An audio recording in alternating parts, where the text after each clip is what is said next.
Welcome back. Well, this weekend, we are going to start on a viewer request, and that request is decorating with color, how to manage it, what to do with it, and what it can do for you. So I thought we would start by taking a look at some rooms with color. That's where we're beginning today. So, when we come back, we are going to start taking a look at color.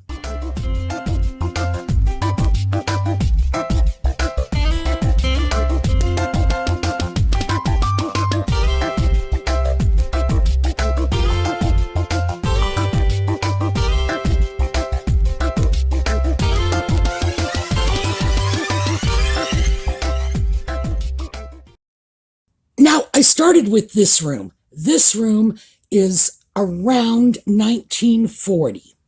The image is from a flooring ad, and as I've mentioned before, I love flooring ads because they tended to show well done, but very realistic home environments. So it's somewhere between that ultra elegant cutting edge that you would have seen in the haute decorating magazines. And it is somewhere between that and, grandma's house. So what we have here is a really interesting color combination. It's not a color combination that comes to mind when we think of, oh, I want to redo my living room. In general, we don't say, I want to redo my living room like Christmas morning. Interestingly enough, red, green, and white, and that's what we've got here, red, green, and white, is a color combination that has made its appearance every couple of decades, sometimes with an absolute vengeance. So here we have it in the 1940s. Now remember, this is a flooring ad, so they're showing off that multicolored flooring, which in fact may be linoleum. They were still pushing linoleum in the 1940s for living room floors, even though it was really being pushed out by carpeting. The flooring manufacturers were not giving up. So we have this multicolored sort of green and white. Overall, it looks like a leafy design, rather mottled on the floor. Solid red in a chair and in the draperies. We have solid green on a sofa. That's on the right-hand side. You can barely see it. And a little stool that's right about in the middle of the room.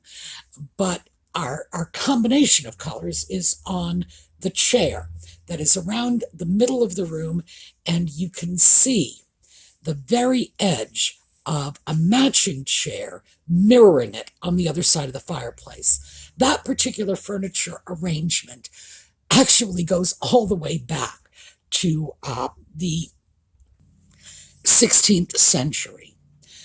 It was very popular in the 18th century, and you see those old Federal era homes like Mount Vernon and Monticello, and they invariably had wing chairs, a pair of them, in front of the fireplace. In Victorian times, which is of course 19th century, you would often see his and her armchairs.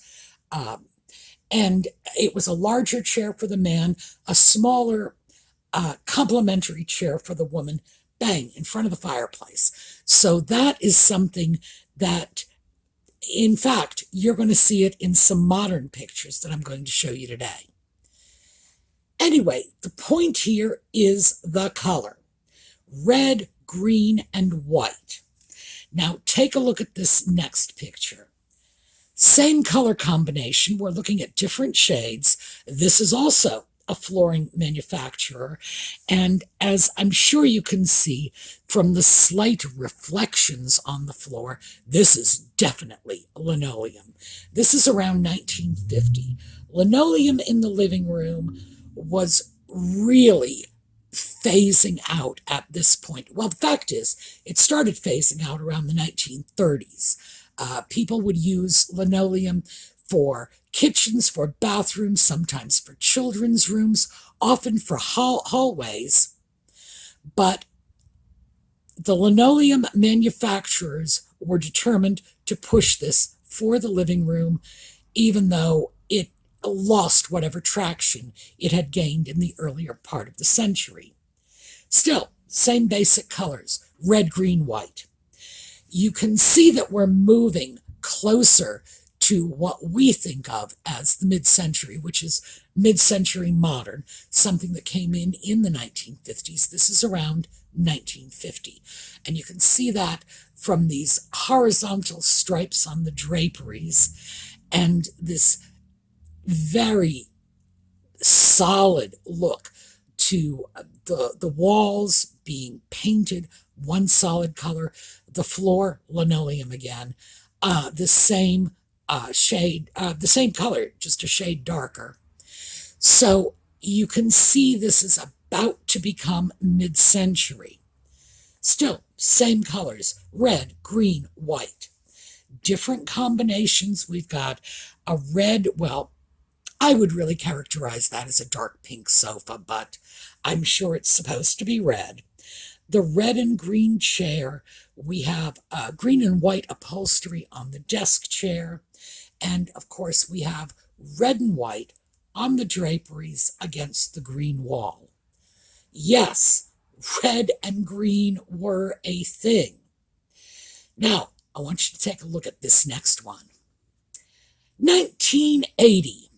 Now, this is Better Homes and Gardens, and this is part of the 1980s cottage look. It was a variation of American country, but it wasn't billed as American country.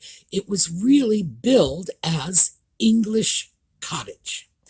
Now, I've never seen an English cottage that looks like this. I think this is our fantasy of what an English cottage ought to look like. We have these deep blood red walls. The furniture is red and white with green throws and plaids and all these different combinations of pattern. But it holds together because the color palette is limited. We have red, green, white, and then going into this yellowy beige. Works well. There's a dog on the chair. I like that part. The point of this, of putting this image in, is because the images we saw from the 40s, from the 50s, then 30 years later, from the 80s, shows that color combinations, no matter how strange they may seem to us, are always cycling back in. And let's take a look at the color wheel. So we've got a color wheel here, and this is a simple one. I've seen some very complex color wheels, and if you want to get into unusual colors, might be helpful to work with one of those. They're easily available on the internet. But in general, I think we all know a shade of red when we see it. I think we all know a shade of blue when we see it, and we probably don't need all that extra help. But if we look at the color wheel, we can clearly see red and green are on the opposite ends of the color wheel. They are contrasting colors. It's not what you would expect someone to use in their living room because they are opposite ends. These are the colors you would think, oh, that's not going to work. We might be more inclined to say, well, what about red and purple? What about green and yellow? We are going to take a look at rooms that, in fact, are mostly coordinated with opposing colors, because opposing colors can give you a lot of punch. And so that's what I want to show you today, what you can do with color. And then we'll get into more specifically how to do it. So here we go. I thought this would be a good starting point. Now, this room is obviously very contemporary. It clearly has a sort of retro edge to it. It's not going to be everybody's taste, but the fact is this is a really good use of color. Now, before I start talking about the things I like, let me tell you about the things I don't like. I really don't like the matchy-matchy lamps. I really don't like the matchy-matchy chairs. I would so much rather see a little more personal flair than just, oh, look, we got two chairs that matched. However, that is my personal taste. Let me tell you about the things I like. The wall, and we have just a sort of slate blue wall with white painted trim, and it looks like we have shades at the window rather than curtains. Whatever is on these windows, it is just blending into the background. So, hey, nothing to distract us. We also have a completely different shade of blue. We've got that slate blue, and then we have this sort of robin's egg blue. And that use of color is very, very clever. It's in that vase on the table behind the sofa. And notice the vase is mirroring the shape of the lamps. I may not like those matchy-matchy lamps, but I like the fact that they've picked it up in the vase. And then it's coming down to match up with this upholstered ottoman/coffee table. And then we go right across the room over to one of the orange chairs, which has a throw in the same shade of blue. This is clever. It really is clever. It's a nice use of color. Now, obviously, the dominant contrast is that bright orange sofa against the slate blue wall. So let's take a look at this. Same sort of overall impression, because we have this blue wall. This is a sort of, I'm going to say, peacock blue on the wall with the stark white, which we saw in the other room. And in this case, our color is mostly coming from the throw pillows on the sofa. But it's also blue and orange, those contrasting colors. The amber glass lamps, again, it's a pair. Gee, why can't people get different lamps? Pair of amber glass lamps on the table behind the sofa. It looks to me like the room beyond this living room is a kitchen. And there is a large painting that is going from brown through orange and amber and into yellow, which is contributing to the color scheme in this living room. And that's a nice touch. They have not ignored the fact that visually the other room is being drawn in. Again, heavy on the orange, particularly you can see that on the pillow on the floor. The pillows on the sofa all have a bit of orange in them. It's a very different feeling room.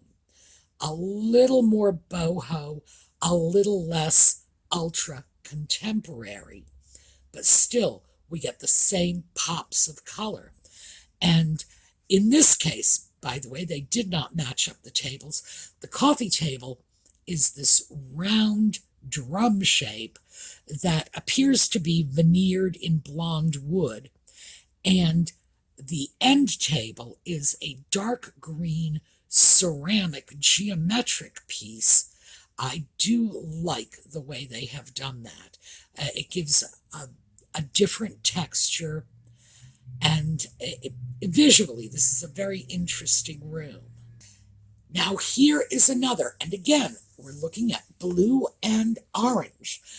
Part of the reason we are looking at blue and orange is I believe that's a very difficult color combination to work with, but the people doing these rooms have done a nice job. And in this case, we are just focused on the chair, and in case you hadn't noticed, there is a cat sleeping on the chair, so naturally I do love this. Again, we have the solid blue wall, and the orange is coming out in the furniture.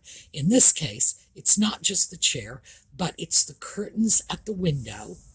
And there are other colors in here too. Purple, pink, other shades of blue, white. We've got leather on this tufted ottoman that is acting as a coffee table. I didn't think they were doing that anymore, but I guess they are. What can I say? Nice use of color. Now, this is very Middle Eastern looking. We have this wonderful Moroccan hanging light in the middle, and that just sets the theme. Lovely rugs, tribal rugs. Tribal rugs are still Oriental rugs if in fact they are made in the Middle East. Most of them are hand hooked. They're a little less finely done. The fewer knots per square inch, coarser wool. Very often the dyes are not quite as subtle, but they're still nice rugs. And notice, in addition to the rug on the floor, you have rug patterns on the pillows. Now, that has been a thing since the Victorian times. In fact, they didn't just make pillows out of old Oriental rugs. When the rug got old and worn, those people were great repurposers. They would cut out a nice section and turn it into a pillow. Or they would upholster a chair in it. And that was a thing, these carpet chairs, they called them. Or they would take the rug and stitch it to a little sort of handbag frame, and it became a carpet bag. And that was, your suitcase. Hence, of course, carpet bag. So reusing Oriental rugs as pillows and upholstery is not at all new. The furniture here has a sort of rustic look to it, hand-carved.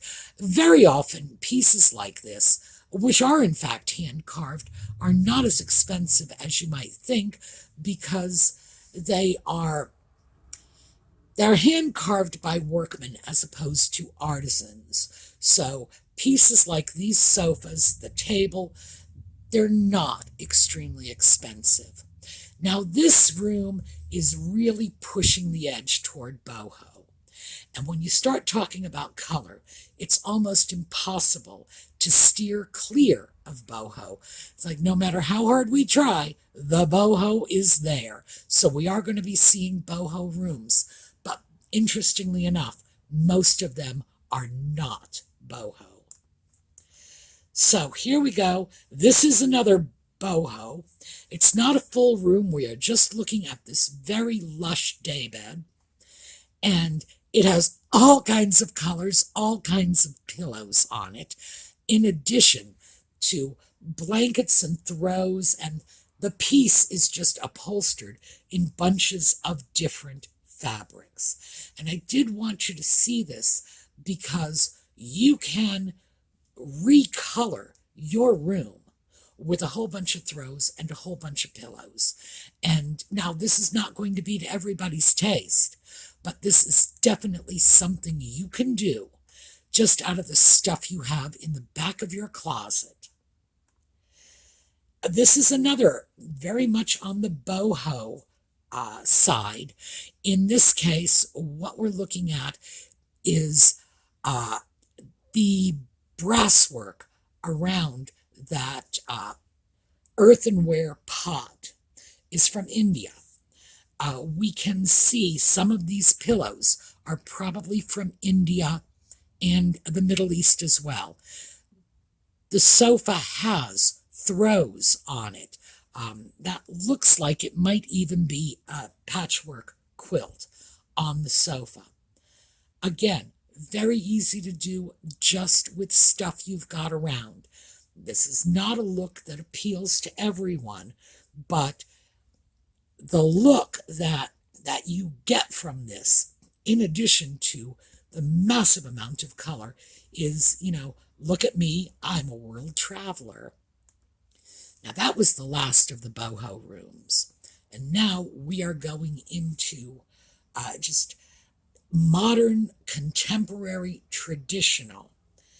So this room overall is traditional. I would have to say that. I will default to traditional. Plain white walls. The furniture in terms of this dark turquoise sofa and these lilac chairs, they look to be velveteen, all three pieces.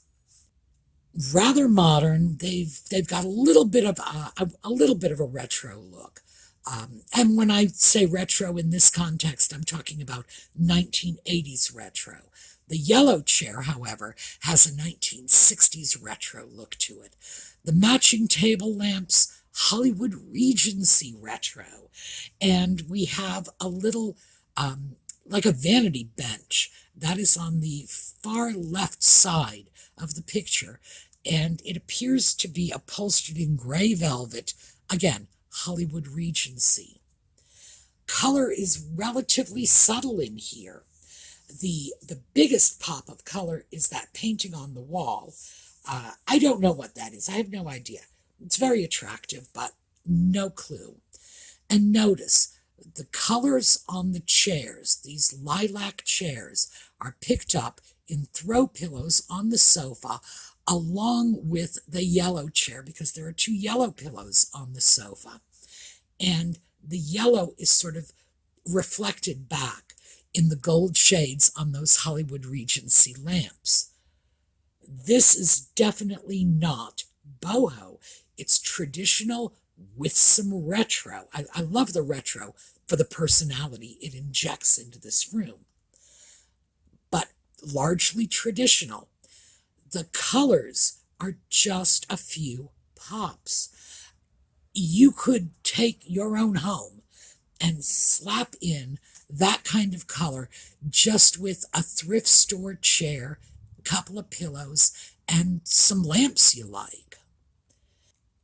Now, this one also is a dark bluish wall. It's a little more turquoise than the other blues. Very plain otherwise. The sofa is gray. The pillows are black and white, and gray and white. Our color is coming from that wall. So basically, I'm imagining that somebody just went out, got a can of paint, and turned a blah room into a wow room. Interestingly enough, the furniture, although it is modern, does have a retro look to it. In this case, retro 50s. And again, as I say, I love a little retro. It gives a room a lot of personality. I also like that the sofa is positioned in front of the window because the window has a nice leafy green view, and it gives the effect of a piece of art there. Now, this is another room where we have bland, but it's been jazzed up with a few pops of color. Try to ignore for a moment the throw pillows and that interesting piece of art behind the sofa. What you have here is white walls, a gray sofa. You have two pier glasses. Those are those mirrors.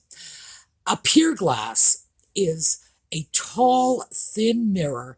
They were frequently made in pairs. They came to us from the 18th century, and in the 18th century, the use of a pier glass was to be hung in between windows. So you'd have 2 or 3 windows, and in between each window, you would have this tall pier glass, and it was there to reflect the light back into the room because their rooms were dark. They didn't have electricity. And this is a nice use of a couple of pier glasses. But if you take out 4 throw pillows and a painting on the wall, what you have is dull as dirt. It's pretty, but again, dull as dirt. all of our color is coming from that lovely painting. I don't know what that is, but it appeals to me. And the throw pillows are nothing but two sets of pillows, a set of mustard yellow pillows, and then a black with some green and blue and yellow. Could be bark cloth, I don't know. You could replicate that look with a couple of yards of bark cloth fabric. By the way, it's very easy to simply get bark cloth pillows, which you can do in early summer almost anywhere, because they sell bark cloth pillows like this specifically for your lawn furniture. And those could be lawn furniture pillows for all I know. But it's a really nice room, and the color is just, I think the color choice is sensational. But once again, we're dealing with these contrasting colors. The painting behind the sofa is blue, green, white. The pillows are black, yellow, green. Contrasting colors. Now, this is another room that is very dull. If you take out the furniture, the room itself is dull. It's black and white. The walls are white. We have black accents around the fireplace. The accessories, the art on the walls, simply white images framed in black. So we're black and white, black and white, black and white. But we have these wonderful blue-green chairs. The sofa looks like it might be a nice lighter tan-colored leather. And we've got some great throw pillows. And there is your color. But they are working with such a bland framework. This is another, oh my, how bland. We have a white wall, a gray sofa, and then they have injected the color into the room. Oh my goodness, it looks like we've got a white carpet too. Everything is just white here. But they threw in a couple of interesting throw pillows and the art on the walls. It's simple, but it threw some color in, a nice punch of color. In this case, it's mostly pastels, so it's not as in your face as some of the other colors. Like this one. This is in your face. Now, this is also a black and white room. Interestingly enough, we've got black chandeliers. I can't say that's the sort of thing I'd want in my own home, but white walls, black woodwork, black chandeliers, and then massive color in the furniture. The sofa is fuchsia.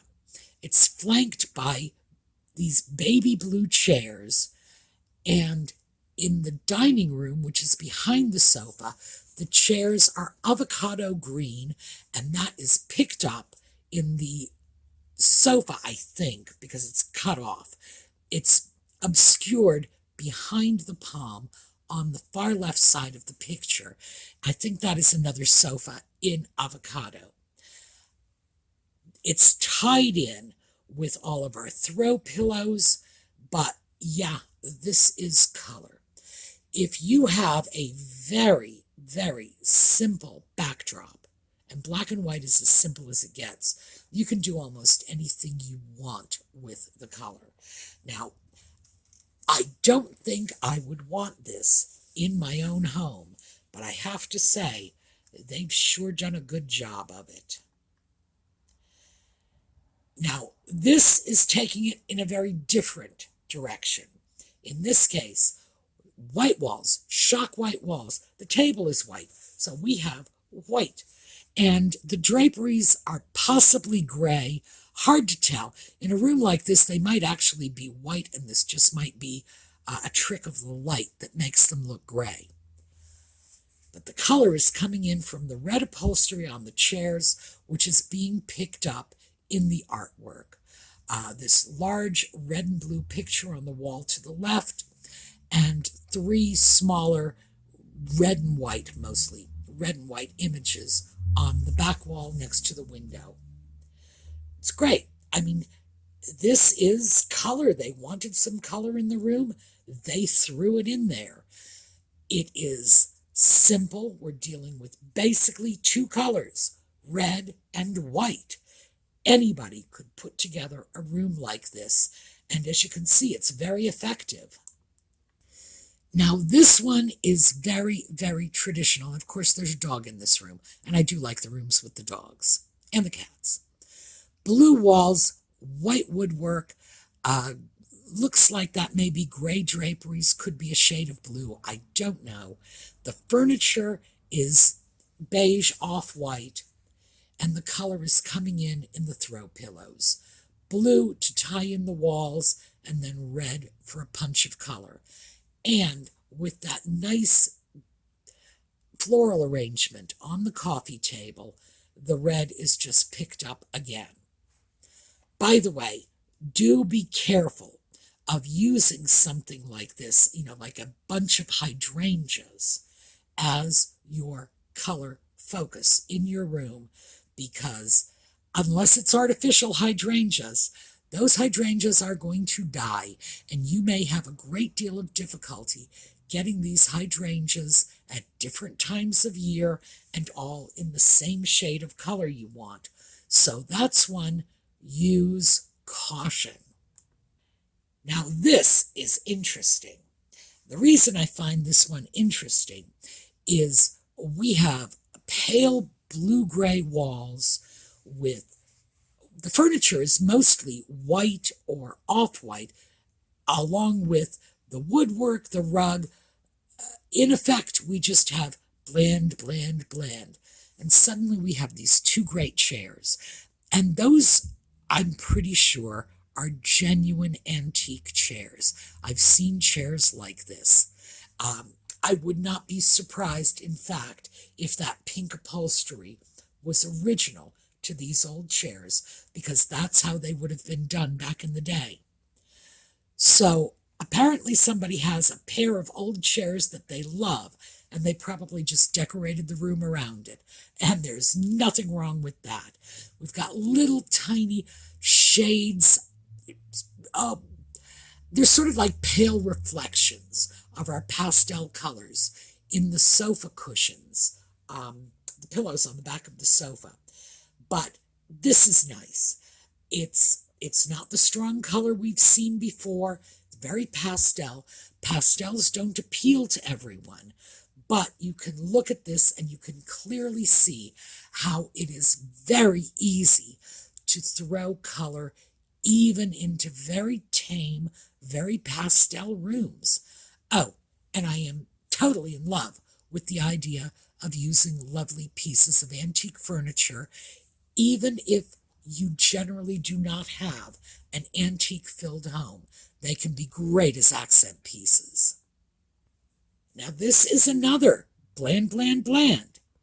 Beige, beige on the wall, beige on the sofa, beige on the floor.